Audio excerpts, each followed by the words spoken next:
absolutely wild as Vern Gagne's All-Star Wrestling goes coast to coast and continent to continent. The greatest wrestlers in the world. He may be an apprentice carpenter, but I guarantee you he is a seasoned ring veteran. I've been hit with bar stools, bar rags, barmaids. I'm talking to you. They're scared that Hulkamania's still running wild. Oh, yeah. I got a big fat wife and 9 kids at home, and I gotta feed them. And take a look at Jesse the Body in real life. Open your hand once, if you would. You want to see it?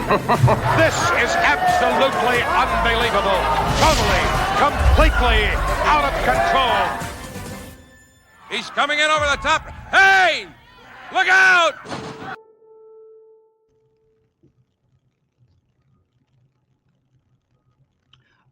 Yes, we are on the road. We are on the road to number 300.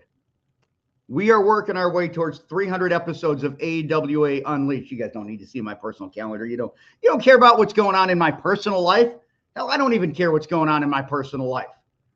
But I care what's going on in Joe's life. I care what's going on in Mick's life. Hey guys, we are on the road to 300. We are a show 202. It's a bowling score. Ain't no stopping us now. As the saying. Somebody want us to, but that ain't happening. Yeah. No means no. No, you don't give us consent to stop. Okay. Well, we're gonna keep coming whether you like it or not. So here's the funny thing: in Polish, no means yes. No means yes. Yeah, like if somebody asks you a question, if you're speaking in Polish, somebody asks you a question, and you reply no. That basically says like, yeah. Wow. I could see where that could be kind of confusing, in high school, but that's. Would you go to the ground with me? No. When I was younger, it created some confusion, knowing Polish before I knew English, and then hearing my parents with their friends talking, and then they'd say, no. I'm like, what do you mean, no? It's like Stan Laurel. Yes, I never did. Yep. It's one of those. All right. So have we got a show at all today, or is...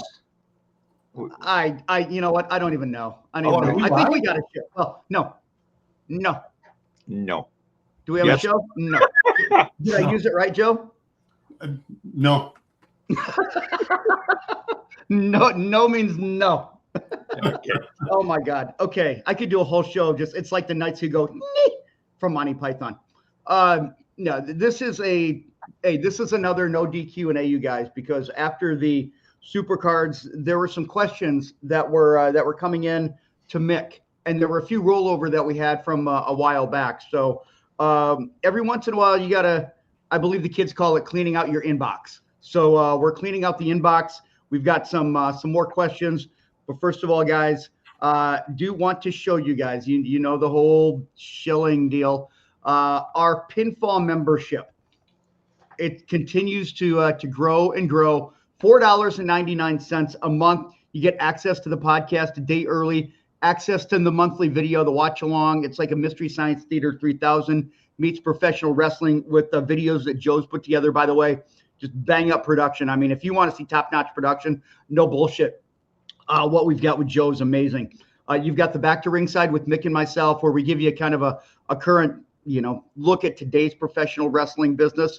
You get a thank you letter and an Unleashed sticker and magnet for me, and 5 pictures from Slick Mix Picks. And by the way, if you guys have, if you become a pinfall member and you have not received that, let me know. When you become a pinfall member, reach out to me and let me know. So that way we can get you taken care of, because we've actually got some pinfall members that have been signed up for a while and hadn't gotten it. But now that I've been made aware of it, I'm going to go ahead and work on it this weekend. So I just want you to know specifically that Jade Paliscard, our good buddy. Yeah, out in New York. Yeah, he's been incredibly patient. And because of that, I normally send out 5 4x6 photos. Jade got 6 5x7 photos. from me. You know, little bump, little bonus for his patience. We say it. Life gets in the way every once in a while, but just ride us like a bucking bronco, and we'll get it out to you. I'm not touching that one. Me neither. Speaking of things that we don't want to touch, but maybe we would like to touch, we've got a guest coming up. Oh my God, that was a bad transition. It was a horrible transition. That was a horrible transition. Yeah, that was not my best work. You can't do anything about it now. But let's talk about this one. Finally, after months of correspondence going back and forth, and as a matter of fact, the first time we asked, she said, "Nah, don't really do those." But yes, the real first lady of professional wrestling, Missy. Yep. The illustrious Missy Hyatt has given me her word. She will appear on our podcast. Just trying to get things all scheduled. And I would say, without being real specific, program subject to change, probably within the next few weeks, we will have Missy Hyatt on this show. I love it. She's my first wrestling crush, and I will always hold her in high regard. Oh, I'm excited. Plus, she's had a hell of a career. I mean, let's just be honest. Yeah. She's had a hell of a career. Will that be for paying members only, or is that going to be for the regular show? We don't know yet. Okay. It's regular. We'll find a way to make it regular. I mean, if we put Missy on there, it's like we gotta put her on the regular. I would, yeah. We'll talk. Yeah, her combination with Eddie Gilbert was awesome. Oh, and I know that you've worked with her too. So. Hot Stuff International. Oh, that was great. Yeah, yep. No, I'm really looking forward to it because anyway, yeah, we can talk about that off the air. So a no DQ&A today. Wait a minute. Oh, hold it. What? We got a birthday. Oh, we do. Yes. I'm sorry. I started talking about Missy Hyatt and I got all like flustered. You got all lathered, as the kids say. Do you need to take 20 seconds, Chris?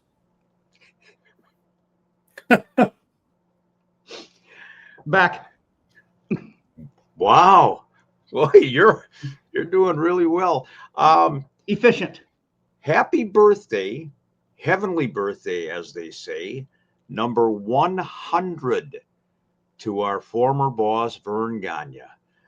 Vern, who passed away in 2015, would have turned, as we're taping this is the day of Vern's birthday. We're taping on the 26th. There's a picture of the boss, the champ, and 100 years old. So happy birthday, Vern. Mm-hmm. Wow. Happy birthday, boss. Yeah, happy birthday, Vern. Never met you, but if it wasn't for Vern, we wouldn't be doing this show. You're right. And I think that, we need to give, as you guys called him, Vernsky, you got to give him his flowers because absolutely one of the legends in this business. And thank you for helping create this that allows us to talk about professional wrestling, something that we all love. Thank you, Vernsky. Now we can get into the no DQ&A. Yep. Let's do it. 8.5 minutes into the show. Well done. Well, we're getting better. We're getting closer. Shall we start with the questions? That'll work. All right. Let's get to it. The first question is for me, and it's from Daryl Levine. As rugged a character as Ray Stevens was, I love the stories you tell about Ray's sense of humor. Tell us more. I wouldn't say it's so much of Ray's sense of humor as much as his guttural laugh. Ray wasn't a Bobby Heenan, where he could just spew stuff and just make you crack up. Ray's charm of humor came from, I don't think he ever got past like 14 years old mentally. And I don't mean that in a bad way. Right. Ray was, he went from a teenager to a grown-up teenager to an adult teenager to, well, he never really got quite to the elderly stage because I think Ray passed away when he was about 60 or so. But Ray just loved to have fun. And I've said it a million times whenever anybody brings up Ray the Crippler Stevens, I always talk about that guttural, infectious laugh of his. He just loved to have fun. And when you heard that laugh, it was unmistakable. It's still, to this day, when somebody brings his name up, I hear that laugh and I just smile. He was just so fun to be around because he was a kid. He never grew up. Joe, to that point, and I think that it's really is worth talking about. Ray got into the wrestling business when he was 15, 16 years old. Yeah, 15. Started in an adult world, an adult business, and really didn't have much of a childhood. So yeah, the teenager in Ray Stevens never left. And you're absolutely right. You hear that laugh of Ray's, and my God, it rocked the walls. Super guy, and what a great picture, by the way, of Ray Stevens. He would do, I'll say, sort of stupid stuff, or just didn't think before he did it. Greg Gagne tells me the story, and I might be paraphrasing a little bit, but he and Wahoo and Ray were in South Dakota pheasant hunting, and Ray is trailing, and Wahoo basically tells Ray, "Now, Ray, I'm ahead of you. Don't fucking shoot your gun. I'm in front of you." Well, it didn't take very long where all of a sudden, big loud gunshot, like Wahoo is here, Ray is here, not far behind, and Ray shoots the gun at a pheasant, like right by Wahoo's ear. And Wahoo's like, "God damn it, Ray, I told you, don't fucking shoot. I'm in front of you." What does Ray do? "I saw a bird," and then just starts laughing. It's not his sense of humor. It's just the way that Ray was. Gotta love him. God bless him, Ray Stevens. Okay, moving on to question number 2. Mick, this one's for you, and it's from Kelvin Ash. "My dad used to attend matches in the Nebraska and Missouri area. He remembers a masked man by the name of the Avenger. Does that ring a bell?" Yes, it does. For somebody who grew up reading wrestling magazines, not school books. There is the Masked Avenger, and yes, he did wrestle in the Midwest part of the United States. And lo and behold, who is that guy behind the mask? But none other than Reggie Parks, the man with the steel stomach, the man of 1,000 belt designs. Reggie Parks, a great wrestler, always in terrific shape. The man that with the steel stomach that let the Volkswagen bus drive across his stomach at the Calhoun Beach Hotel. Reggie Parks was in fact the Avenger back in the Omaha and into Missouri, that territory. Great guy, Reggie Parks. Was it the steel stomach or the man with a cast iron stomach? It depends on how much they were getting for steel or cast iron back in the day. I'm sure Vern checked the market and saw what the going rate was. So depending on how you look at it. So was that was predominantly in what area that he was the Avenger? Nebraska, Missouri? Central States area, Okay. Missouri, Nebraska, out that way. Gotcha. Our next question, this one's for you as well, Mick, and it's from Ronnie Allard. How did Sergeant Slaughter become Super Destroyer Mark II? This is one we've talked about, and historically, there is a story here. The original Super Destroyer, who wrestled here, brought in by Lord Alfred Hazer, teaming up with Lord Alfred as his manager, was Don Jardine. who also wrestled as the Spoiler. Probably far more well known as the Spoiler over the years. Don Jardine had a little contract dispute with Vern Gagne. Imagine that. And Don did not like the idea that he was going to be unmasked in an undercard, not even in the main event, I believe in Wisconsin, to Vern Gagne. And I don't know that he ever actually took the mask on or took it off, but he left the territory. He was not happy. He didn't want his identity revealed. All of a sudden, they need a masked man. And they looked around at some of the guys that might have gone through training camp that were ready and available, and the rest is history. Sergeant Slaughter, Bob Remus, donned the mask and became Super Destroyer Mark II here in the AWA area. And, and of course, again, from that point on, boy, he was Sergeant Slaughter. Started out as Bob Slaughter, and then he's under the hood as Super D Mark II. It leaves the territory, and the rest is history. I think things panned out pretty well for Bob Remus. Here's the thing I find funny. So this would have been in the mid-ish to late 70s when the whole Super Destroyer, or as Crusher used to say, Super Dummy gimmick was in there. So they had Super Destroyer Mark I, or Super Destroyer, and then they had Super Destroyer Mark II because there was somebody different under the mask. Well, fast forward a decade or so, and we had the Super Ninja, who was Shinji from Japan, who suddenly got a little shorter, and his style of wrestling or martial arts changed because it was Steve Olszanowski under the hood, and they didn't go Super Ninja Mark II. First of all, this is the first time hearing about Steve Olszanowski being the Super Ninja, and I'm floored. I cannot. I'm sorry, I shattered that for you. You did. You just shattered the illusion, and I will never be the same. But yeah, good point. No matter who it was, Sky Low, Steve Olszanowski.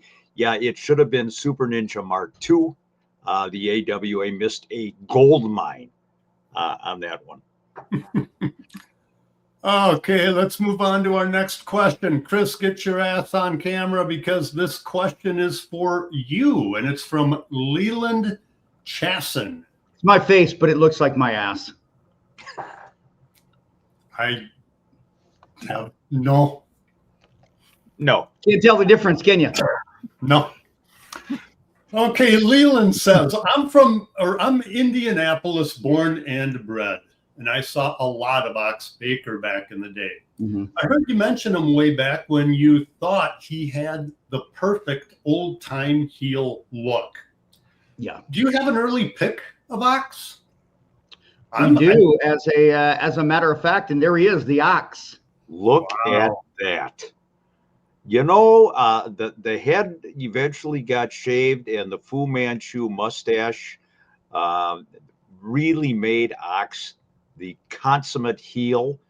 Look at that. I don't know. I'm guessing this probably goes back to early 1970s. But Chris, you were dead on. Boy, if there was ever a prototype for a wrestling heel, when he had the mustache and the shaved head, it was Ox Baker.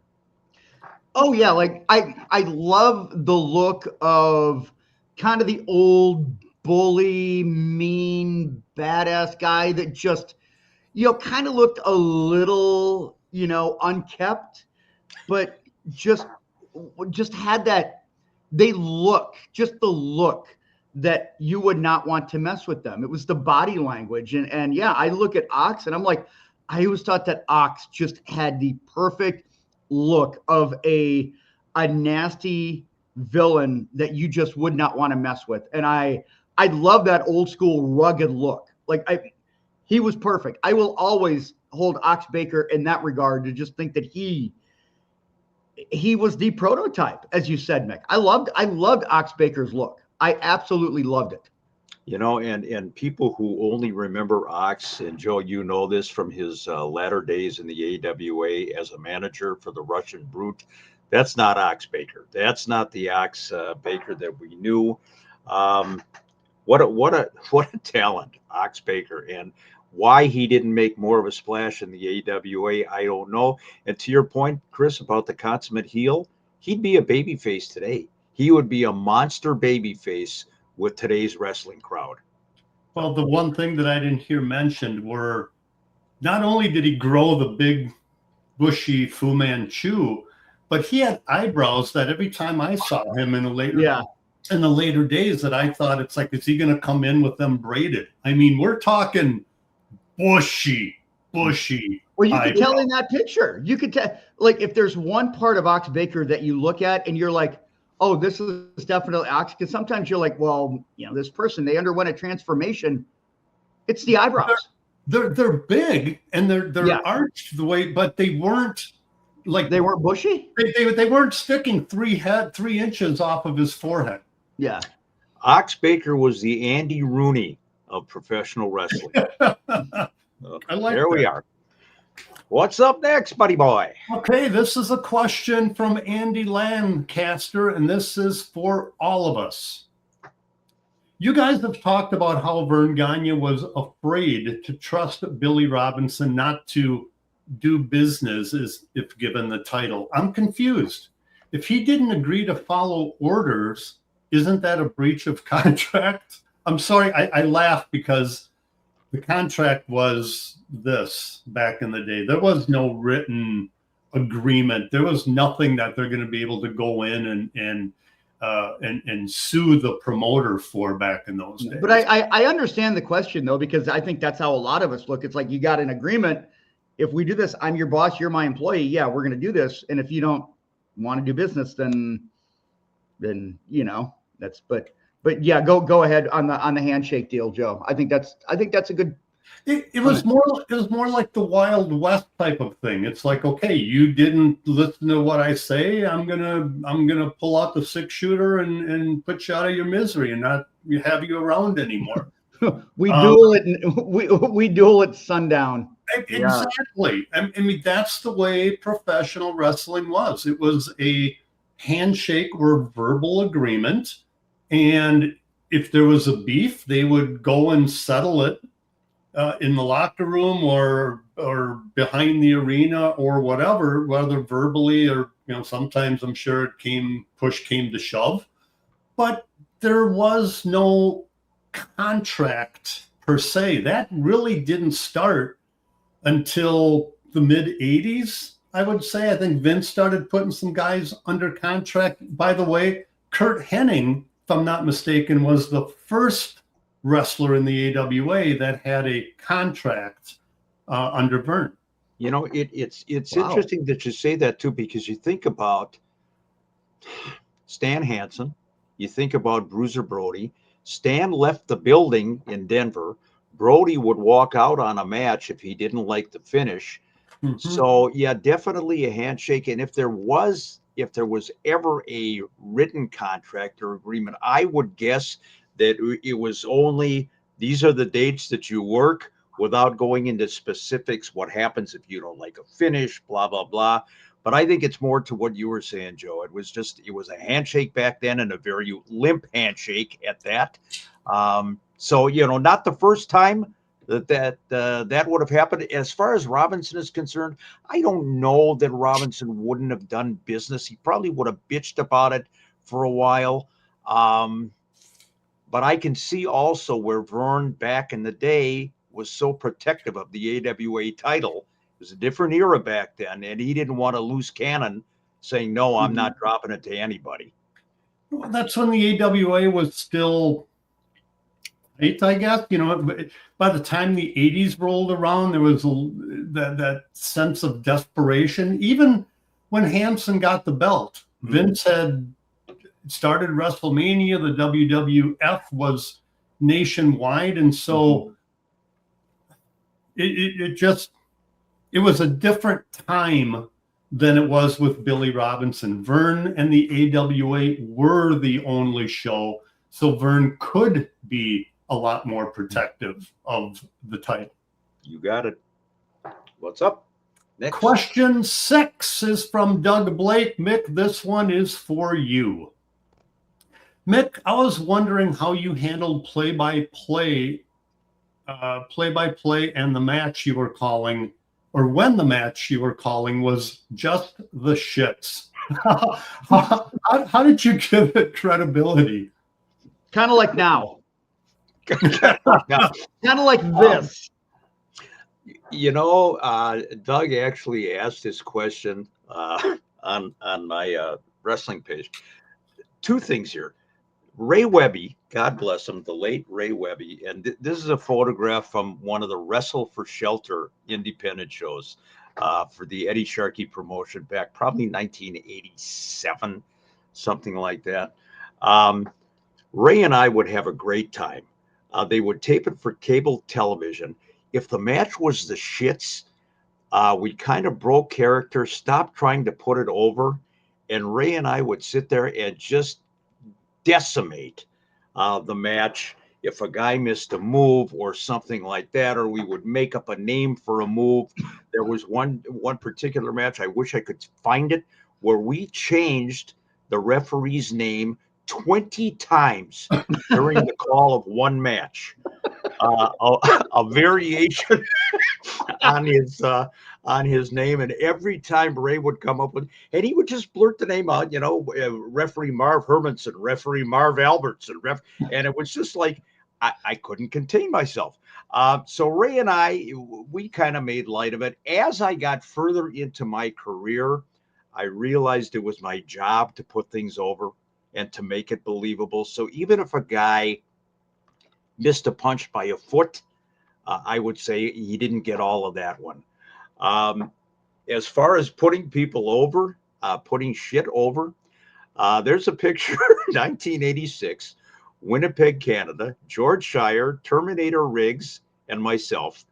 And we were working for Tony Condello's West 4 wrestling promotion. And yeah, they brought in some of the PWA guys for Sharkey, and they had Bruiser Brody and Bob Brown and so on. They had some guys up there that there's no description, not only in physical appearance, but in their lack of ability. So we would again have to cover for that. And a lot of times there'd be dead air. We would see a move and it would just be a horrible botch, and we couldn't even talk. I mean, we sat there literally until I got composure and then pretended like it never happened. It's very difficult when you're really trying to maintain the illusion, maintain that suspension of disbelief, and you see stuff that is so blatant and so obvious. The announcer looks worse putting it over than the wrestlers do with the botch. Let's put it that way. In my mind, as you're saying all of this, and as I was reading the question, I kept imagining you having to call a match between Silo Sam and Rocky Mountain Thunder. Now here's the caveat, though. It would have been a match that was going to air on ESPN under the AWA banner. Now, how in the hell what you described about renaming the referee 20 times, you weren't going to be able to get by with that with Vern. But can you imagine if you would have been put into that position? Thankfully, you weren't, or nobody was. But can you imagine having to try to do the color commentary or play-by-play for that match?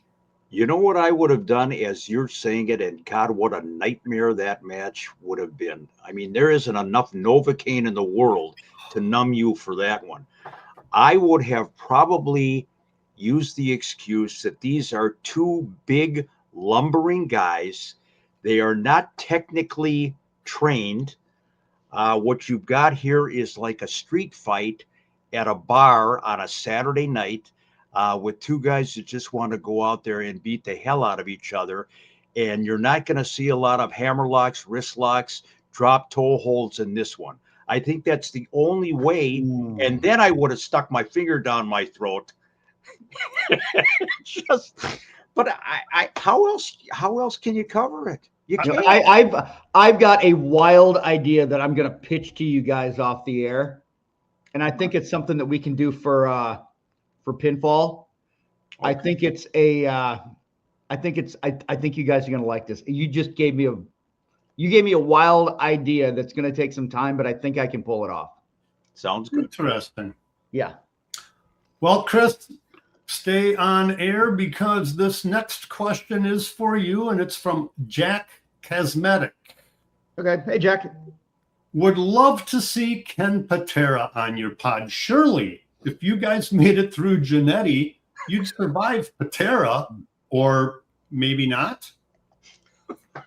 Yeah, I would love to get Ken Patera on. It's just one of those situations that we let me make sure I got the right picture here. If I don't, I apologize. Wow, look at Ken. Yeah. That's no, in all seriousness, I think Ken would be he'd be a lot of fun because there'd be a lot of meat on the bone, a lot of things to talk about. And listen, for as much as Ken might have this reputation, you cannot discount what he's done in the business and the impact and the influence that he's had. Absolutely one of the best to ever do it in the AWA. I don't think there's any question. And one of the guys that's got that credibility from the amateur and the professional side. I think Ken Patera would be fantastic, because I think you kind of know what you're going to get. And then at the same time, you don't know what you're going to get. And I think that adds to, I think, maybe the allure of Ken Patera. We've had a lot of people that have asked for Ken to be on the show. And it's because they know Ken's reputation. I think more with Ken Patera what you're going to get than what you even did with Marty Jannetty. And especially if Ken has a couple of protein shakes before he comes on the air or what have you. Just let's not, if we have him on the show, there's a couple of topics, obviously, that we don't want to get into. Sure. Yeah, absolutely. Let's not have him do a mic check either and mention the Von Erichs. We don't want to do that. I endured that situation. But I would love to get Ken, for all of Ken's foibles as far as his attitude, he's kind of Ole Anderson on steroids. Mm-hmm. He just like through the roof. I really like Ken Patera, and I've had a good relationship with him. I think he'd be a tremendous guest. Yeah, absolutely. Absolutely. And the thing is, like with certain people, there are topics, and, you guys have been in the media, you understand sometimes there are topics that out of respect for the guests, you don't talk about, you don't touch, you don't go there because you've got to have this respect. People might know the stories or what they've heard, but there's got to be a certain amount of decorum and professionalism when you're talking with people and to honor them and respect their time. Agreed. We all have skeletons in the closet, and some of us have skeletons who have skeletons in their closet. Yeah. And I'll leave it to the thing about Ken, I'll just to wrap this question up. I've seen other clips of Ken doing podcasts and interviews, and you guys have both said it. Ken pulls no punches. He will.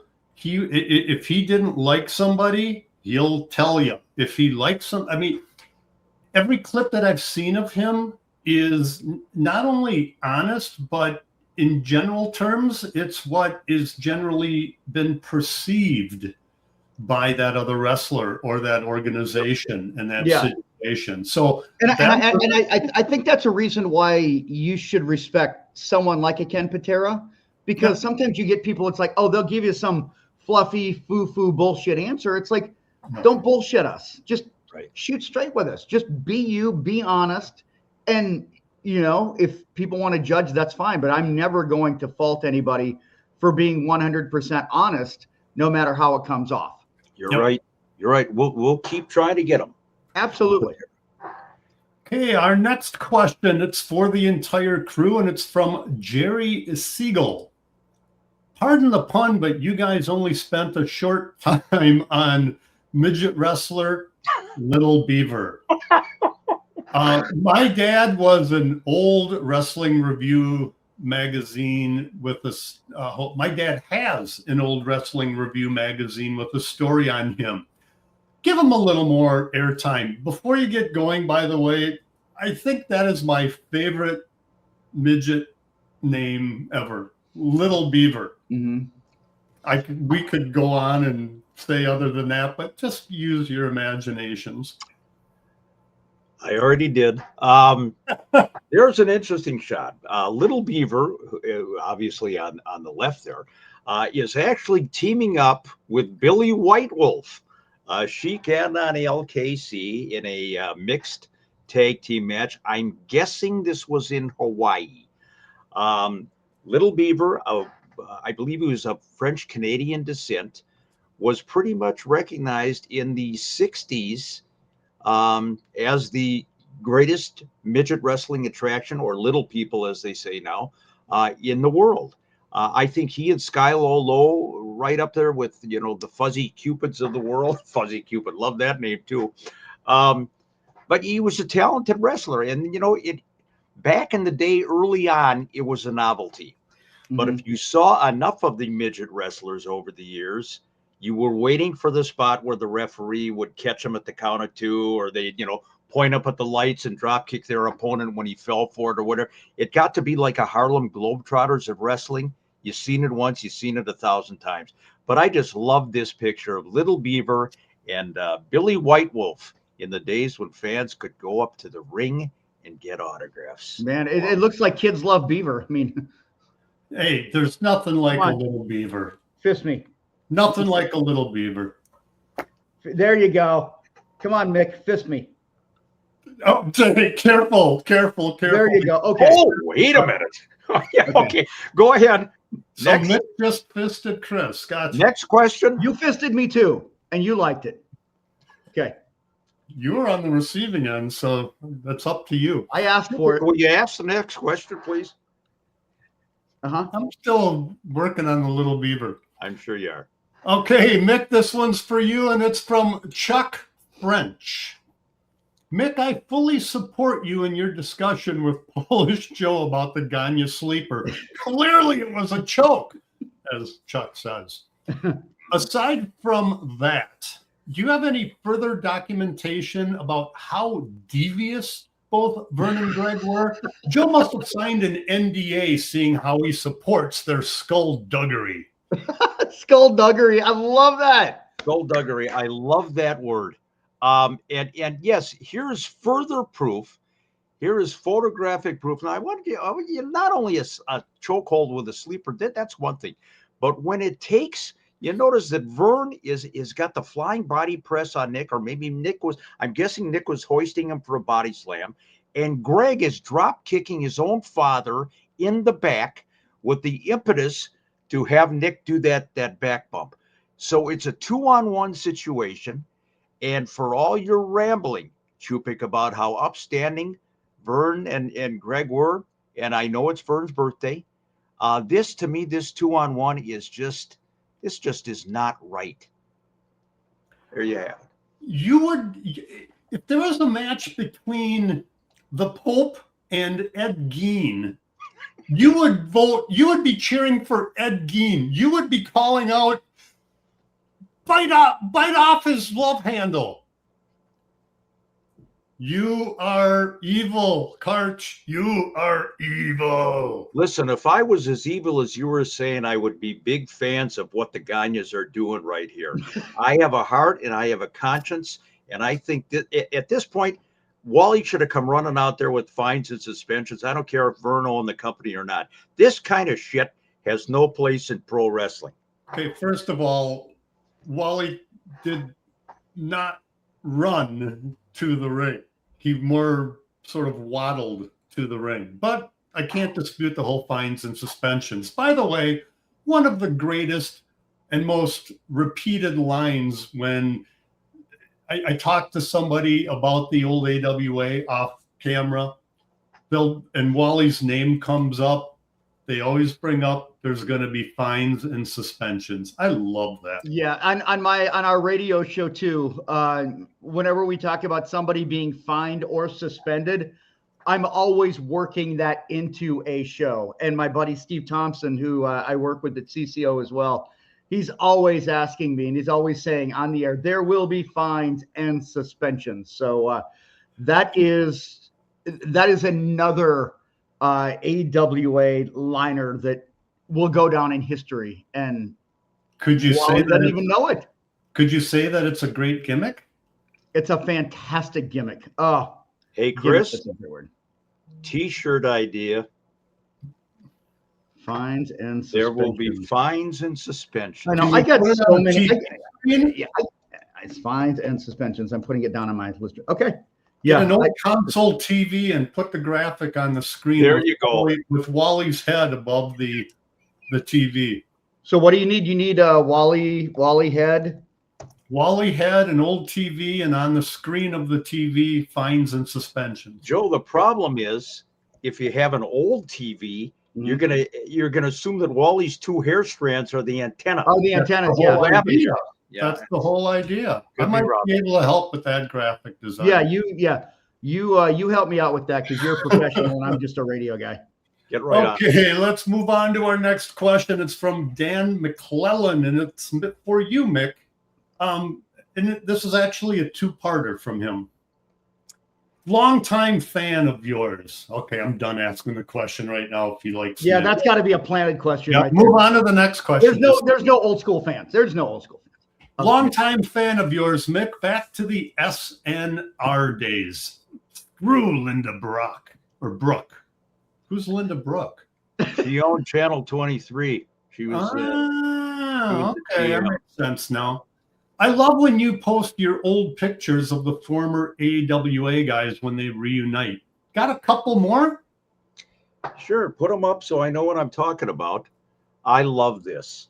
I'm guessing this was at a Kenny J function. That would be George Clooney on the far left, jumping Jimmy Brunzell and Nick Bockwinkel. And judging by the background and the fact that I don't think that Jim and Barron were at Cauliflower Alley at the same time, I just love this picture. And if that doesn't mean old school, and this as well. Now, all three of these guys may not be familiar to you, but they all had some runs in the AWA. To the far left, that is Bob Orton Sr. Oh, wow. That is the grandfather of Randy Orton, obviously. In the middle, with the handlebar stash, is our buddy Red Bastine. And just making his way into the picture there, that's Don Fargo. That you know, Joe, from the latter days of the AWA. Don Fargo, great rugged wrestler. And again, this I'm 99% sure was Cauliflower Alley Club. But I agree, Dan, that the old school pictures, the reuniting, that has a special place in my heart. Appreciate the question. On the Don Fargo thing, was it the Fabulous Fargos or was it just Fabulous Don Fargo? It was. Don had several different gimmicks, including he was a Hell's Angel at one time. He had numerous characters in the wrestling business. And from what I understand, I don't know if Don was illiterate or had a 6th grade education or something. So he would have difficulty even signing an autograph, from what I understand. But boy, did he make a splash in the world of wrestling. Great shot of three veterans. Okay, and the second or the follow-up from Dan McClellan. Do you happen to have any photos of 1970s AWAC lady wrestler Dawn Lemke? Any chance of getting her on the show if she is still around? First of all, I think, Dan, you slipped in a ringer of a question on me. USOB. There's a picture of Dawn Lemke and I. This goes back to, I want to say 2016, I believe, at Waterloo. And Dawn was actually the AWA Ladies Rookie of the Year in 1972. I have not heard from Dawn in about 5-6 years. So, Dan, there's your answer to the Dawn question. I assume she is still with us, but I have no idea. Thanks for the question, Dan. I'm sensing a little animosity, maybe some more. A little backstory there, but that's all right. I appreciate the question. I'm not gonna divulge more. No. Okay. You didn't happen to throw a boulder through McDonald's at some point, did you? Well, Jesus Christ! No, that was a 16-year-old kid. Nice going, Joe. Oh, we just lost another guest. What? Oh, wait, that's my good hat. That's my good hat. I'm the in-house heel, apparently, so I gotta be a heel every once in a while. It's quite all right. Go ahead.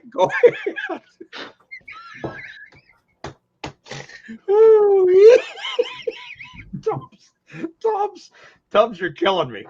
Oh God. You all right? The hat okay there, buddy? There you are. There you go. Shall we move on? Yes, sure. Move on. Move on. Oh, our next question. It's for me, and it's from Casey Fenting. He goes, "Come on, Joe. Was Silo Sam really as bad as you say? Worse than Rocky Mountain Thunder?" Oh boy. Yes. By the way, I used to get some Rocky Mountain Thunder when I went to Red Owl when I was a kid. It was like I couldn't afford Mountain Dew, but I got some Rocky Mountain Thunder.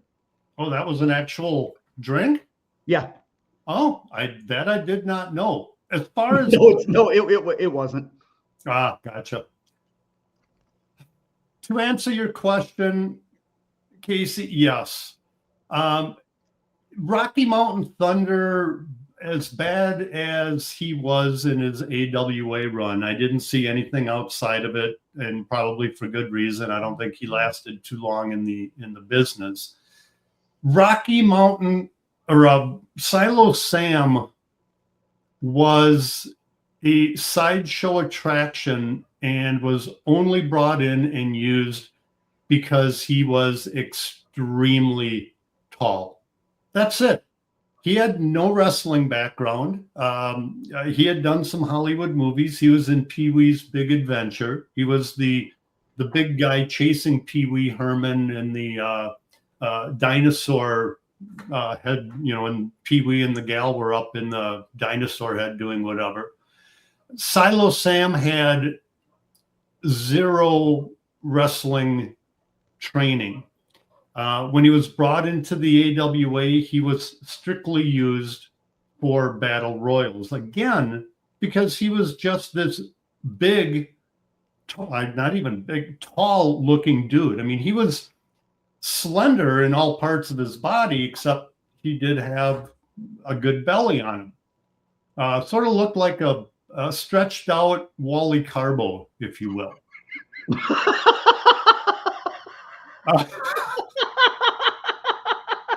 A Stretch Armstrong version of Wally Carbo. Oh. Wow. But no, Silo Sam, I can't. As bad as Rocky Mountain Thunder was, he could apply a horrible whip into the ropes, a horrible, harming clothesline to wrestlers. Silo Sam just went in there, maybe did a chop, pushed the guy, and pretended that he was too big to be able to be lifted over the top rope. He never won a battle royal, because if you won a battle royal, you'd have to then, in theory, come back and do a match. Exactly. He could not wrestle. He was strictly a sideshow attraction, nothing more. Agreed. So next. Enough said there. Chris, this one's from you, and it's from Dick Leonard. First of all, great job keeping those dastardly heels, Karch and Chupik, in line. See, Mick, you're a heel with me now too. You're dastardly heel. Those are the worst kind of heels. We use skullduggery. Skullduggery up the yin yang. Yep. Okay, I know this has been discussed before, but I've seen interviews with Don Morocco online, but none specific to the AWA. I know the time difference in Hawaii, but I would love to hear him talk about his early years. I think we've talked about trying to get Don on, have we not? Yeah, we have, and I've actually, Oh, what a great picture! yeah, I've actually been texting with Morocco. One of the things is it's a big time zone difference, and a lot of the work schedule and stuff kind of comes into play. But I mean, we've texted back and forth. Kind of like with other individuals, there are certain topics that are you kind of don't want to talk about the same thing over and over. So we've kind of hammered out a few things, but it's mostly just the time zone gimmick that kind of gets in the way. But I would say Morocco is very much a possibility. It's just a matter of scheduling, and I know we kind of say that with everything, but that is just kind of what it boils down to, is availability, and especially when you're like 6 or 7 hour difference. I mean, that's a pretty significant gap when you're talking about time zones. Because I think out in Hawaii, and we're here in Central Time in the Twin Cities in Minneapolis, St. Paul. That's a picture of Don and his grandson, and love that. That's a good picture. I see the family resemblance there. I've said many times, Don Morocco, one of the most underrated heels in the history of the business. He was so fucking good, and I would love to have him on the show talking about the old AWA days, because he was here in the early 70s. He was here in a glorious time for the AWA. So we'll keep working on it. Yeah, I would love to have Don on. We might have to try to fit him in like on a Saturday or a Sunday when our schedules might be a little more accommodating. Yep. For sure. Let's end on this next one, guys. So yeah, we only got 3 left. If we get them all in? Well, we've got 3 more. Even if we go a little long, let's get them all in. We haven't done a Q&A for a while. You okay with that, Mick? Oh, I'm more than okay. Perfect. Okay. Next question. It's for all of us. It's from Keenan Schroeder. Do you fellas have any more of those classic program covers from Chicago's King of the Carnies, Bob Luce? Talk about over the top. I'll hang up and listen. Well, don't hang up, then you wouldn't be able to see the pics and hear our bullshit. We've talked about Bob Luce on occasion, and wrestling itself is over the top, and there's a lot of hyperbole in wrestling. But this was a typical Chicago Wrestling Life lineup program. You had photos inside of a killer, Savage, Lanza choking Vern Gagne. I mean, everything that Bob Luce said and did was over the top hype. He was a pitch man par excellence. A lot of the old footage, Joe, that you get out of Chicago has Bob Luce doing the voiceover for film in the background. King of the Carnies, absolutely. Here's another one. Here's another shot. Oh my God, that I don't know where to look. Look at, talk about a lot of words on that one page.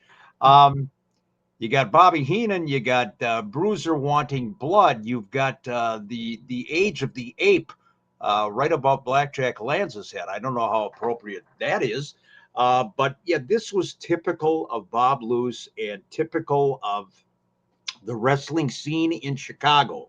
Now that I think about it, these programs actually emulated exactly what was going on with the fans in Chicago. They were rabid. They wanted blood, and Luce gave it to them. Well, when I see the stuff from Bob Luce, I just imagine a serial killer / kidnapper ransom note meets National Enquirer for professional wrestling. And, Mick, we've discussed before, you've brought up before about how rabid the fans were. I think a case could be made that was because of Bob Luce and the way that he promoted. I mean, go back to that other one quick, Chris. If you look at the top, the name of the game, head bashing, blood letting. Yep. Bruiser wants blood. When you promote that, that's what the fans expect. That's right. And in Bob's case, that's what he delivered, or the talent delivered. Almost to a fault, to the point where you had some shots fired at the ring in Chicago. So he certainly got his point across and then some. But yeah, Bob Lou's absolutely king of the carnies. No doubt about it. I would not have been surprised if at some point he would have posted free bullets with every ticket purchase. Wow. I'm just saying. I mean, Bob was the ultimate carny in the business. I'm just saying. And that's not a knock. That's just no. I kind of tickled by that one. All right, couple more. Hey, next question is for the crew. It's from Anita Sharber. Love your show. Thank you, Anita. Thank you, Anita. My brother John collects event posters and flyers and wants to see if you have access to any really unusual ones that he may have missed. There's a couple here. I actually, a historian that I am, I did the research, and first of all, I saw this when I was getting it up. There we go. That is that's a collector's item there. I mean, you talk about posters, Bronco Nagurski, Lou Thez, Jim Londos. You've got Friday Night Spaghetti Wrestling, and notice it's all the spaghetti you can eat on Saturday morning. So I'm guessing that the promoter is figuring people are going to be so schnockered that they stay overnight, and you might as well stay for the spaghetti after you've seen the ladies apparently wrestling in the vat of spaghetti. Oh, here's my question for it. I mean, there's so many questions, but you've got two ladies wrestling in spaghetti. Apparently, the all-you-can-eat spaghetti, is that after they wrestle in it? I believe so. I have to imagine, yeah. Yeah, Joe. From what I understand, again, because I researched this stuff, from what I understand, they let the spaghetti marinate in whatever sauces were left over from the wrestling event until the next morning, and then they give everybody a fork and a napkin, and people sit around the big vat of spaghetti and they have at it. How the fuck do I know whether or not the people ate it right after the rest? I would assume so. I would assume they did. Now, do you eat that at room temperature? I mean, certainly you couldn't reheat all that spaghetti. You would have to eat it at room temperature. I would think so. Always eat it at room temperature. That's what I've been told. And again, I don't know if it's ragu or if it's Newman's special sauce or what they left in there. I don't see any meatballs though. No meatballs, just straight spaghetti. They were in the audience. Oh, okay. But yeah, so there you have it. There, if you're looking for a collector's item, that's certainly a poster I want on my wall. Wow. Next to Vern Gagne, Lou Thez. Now this one. This isn't necessarily a poster, but look at the amount of money that went into advertising for this show. You'd almost think this was a latter-day AWA event, but a wrestling and gospel singing with an arrow pointing to, I don't know if this is an open field. You see the big crowd coming in, both of them, both cars in the background there. I don't know where this was held. Do I see that it's a free? Yes, it's a free event. They did, of course, ask for a collection towards the end of the show, but free wrestling and gospel singing headed the arrow this way. You notice that? Look at the date of it, 2018. Wow. 2018, like that's recent. Oh my. That's like 8 years ago. And the funny thing is, like June 30th, it's my daughter's birthday. Well, what a way to celebrate. I mean, had you known, I'm sure, instead of taking her to Chuck E. Cheese, you would have gone to a wrestling. I'm happy that everything is spelled correctly. Am I like, I don't know. I'm like, the first thing I'm looking for is a misspelled word, but it looks like everything seems to be on the up and up. Well, what's fascinating to me is that the two cars are actually, looks like they're heading towards the event. They're not even going the opposite direction, which in itself is a miracle. Well, yeah, but the sign is facing this way, so they're not even, you can see on the back, there's some, I wonder if it's a two-sided promotion. Well, no, because it says Walnut Hill Church behind Yeah, that. but it's It's facing this way. So if you're looking at it the other way, it would be backwards. By chance, Mick, do you know where this event was held? Hang on a minute. Let me. Okay, well, I do see, because you see on there, it says the Walnut Hill Church. I do say a Walnut Hill Bible Church. Looks like a cornhole tournament. Actually, Joe, this was held in Blade Job, Nevada, in 2018. And what they did, I'm not even sure was at the church. They actually just stole the background board from the Walnut Hill Church, rather than invest on a whiteboard, and they spray painted wrestling and gospel singing at Blade Job, Nevada. Well, at least the sheet that they used looks unstained, so got to give them credit for that. Hopefully those colors don't run, because it looks like it's a little overcast and maybe a little misty. Unreal. Wow. Are we down to our last one? Thank God. Speaking of gospel singing. Wow. I'm just floored by this one. Wow. Yeah. Okay, last question, Mick. This is Joe seems disappointed. He's like, "All right, last question." You went a little. I'm disappointed that it is the last question, because after that one, it's like I want to see more crap. Maybe people just need to send us like really random wrestling signs that they see.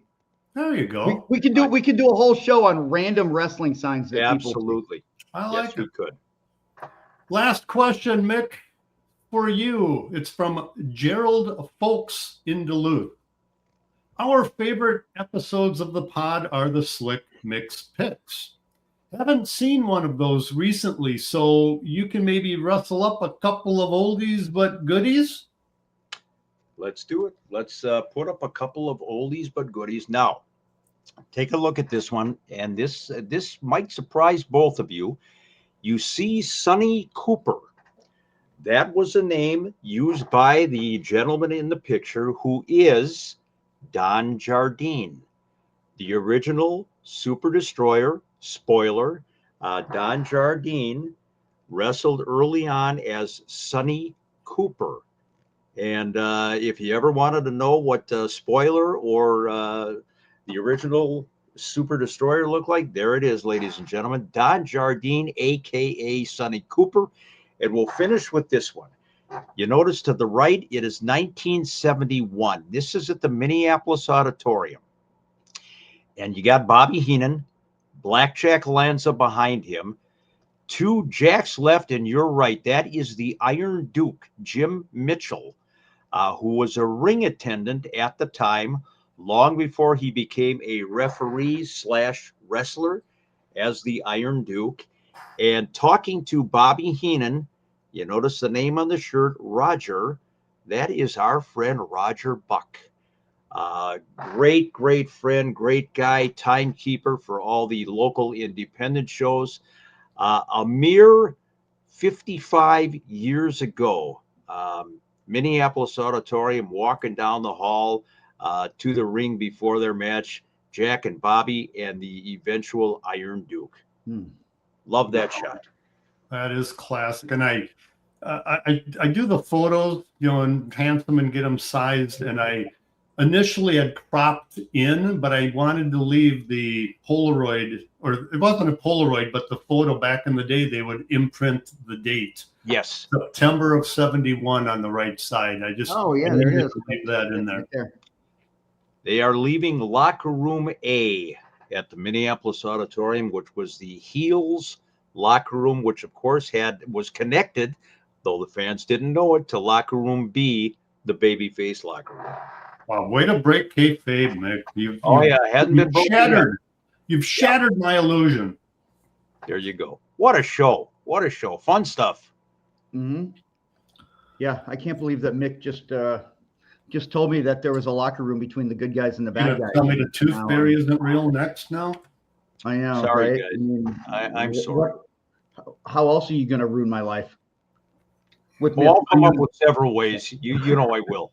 I think it got ruined 202 episodes ago when you started mingling with us. Oh, okay.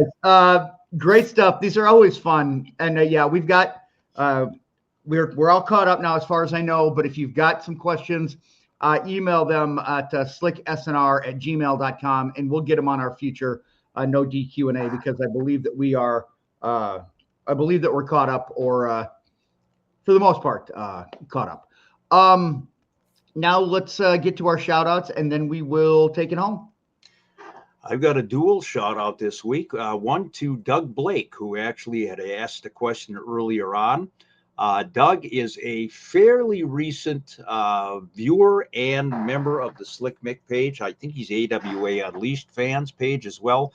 Doug, great guy. Always, he's an old school guy. Hello and thank you, Doug. And our friend Andy Bulow over at Midwest All-Star Wrestling. Andy, who has endured through a lot of changes, some really not so pleasant, and some kind of tragic, actually. With MAW over the past several months.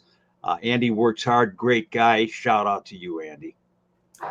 My shout out goes to the U.S. Olympians, and I'm giving the shout out because the level that of athlete that you need to be, you spend a lifetime to work towards getting to the Olympics.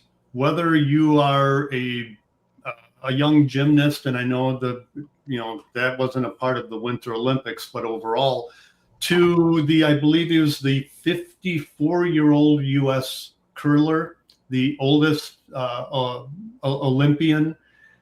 Just hats off to all of you. If I got to go one step further, I want to give a special shout out to the U.S. women's Olympic hockey team. Absolutely. They don't get as much credit as some others, but great job overall to you. Thank you for another fantastic Olympics representing the U.S. across the board. Fun to watch. I would say like my most fun 10 days or 12 days, whatever the duration is.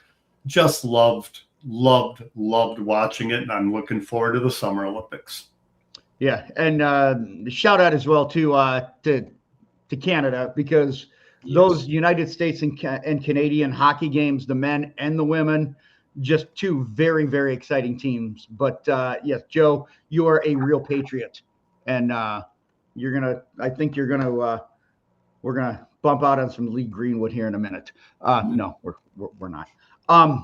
Mine is going to go to one of our newest. I'm going to go with the U.S. version of no. No. Thank you. Mine's to James Stringfellow, and a Patreon member that we were told that he had signed up back in June and was told by his son that he hadn't gotten the stuff. So James and Craig, appreciate both of you guys. And James, you're going to get the shout out this week. Thank you so much for being a fan of the show. And I will get you taken care of this weekend. And Mick will get you taken care of sometime around Halloween. So we're good. Actually, I don't know. Yeah, no, Mick will take care of you soon. Halloween? Hey, don't rush me. You know what won't rush you? Missy. Oh, God.